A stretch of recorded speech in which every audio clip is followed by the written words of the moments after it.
আসসালামু আলাইকুম। ২০ বছরে একজন তাগড়া যুবক, ২০ বছরে একজন তাগড়া যুবক। একজন যুবকের মনে কতই জল্পনা কল্পনার স্বপ্ন থাকে। আমাদেরও স্বপ্ন থাকে, আমরাও স্বপ্ন দেখি। আমাদেরও চাওয়া পাওয়া প্রত্যাশা থাকে। এটা একটা যুবকের ঘটনা। এই ঘটনা থেকে আমরা শিক্ষা নিব। একজন যুবক, তার একটা স্বপ্ন ছিল। এই দুনিয়াতে তার একটা বাইক লাগবে। বর্তমান দুনিয়াকে একটা লেটেস্ট ভার্সনে একটা বাইক লাগবে। এই স্বপ্নই তিনি দেখতেন।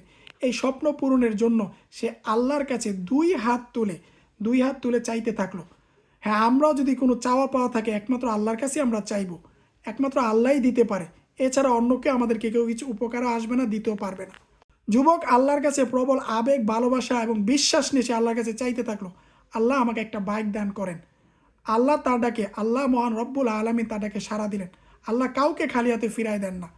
আল্লাহ তার ডাকে সাড়া দিলেন না দেওয়ার মাধ্যমে। এখন আমাদের প্রশ্ন যে কিভাবে না দেওয়ার মাধ্যমে সাড়া দিলেন। যুবক আল্লাহর কাছে দুই হাত তুলে বাইক চেয়েছে। আর এই বাইক ভবিষ্যতে তার জন্য মহা বিপদ হবে।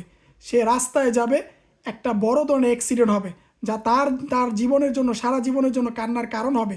এটা একমাত্র কে জানেন? আল্লাহ জানতেন। আল্লাহ তার জন্য মঙ্গল হবে না বলে তাকে আল্লাহ তাআলা বাইক দেননি, না দেওয়ার মাধ্যমে সাড়া দিয়েছেন, তার বিপদ দূর করে দিয়েছেন।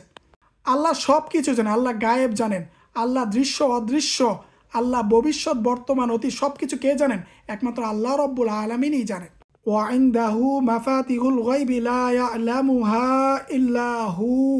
সমস্ত জ্ঞান আল্লাহর হাতে। হ্যাঁ, সমস্ত জ্ঞানের চাবি আল্লাহর হাতে। আল্লাহ ছাড়া আর কেউই জানে না। আল্লাহই শুধুমাত্র একমাত্র গায়েব জানেন। তিনি দৃশ্য অদৃশ্যমান বর্তমান ভবিষ্যৎ সব কিছু, আমাদের তকদির সম্পর্কে একমাত্র আল্লাহই জানেন। যুবক দোয়া করেছে, যুবকের ভবিষ্যৎ একমাত্র আল্লাহই জানতেন। সে বাইক চেয়েছে, কিন্তু এই বাইক তার বিপদের কারণ হবে। আল্লাহ জানতেন বিদায় কতটা মহান আল্লাহ, এই জন্য তার দোয়া না দেওয়ার মাধ্যমে তাটাকে সাড়া দিয়েছেন।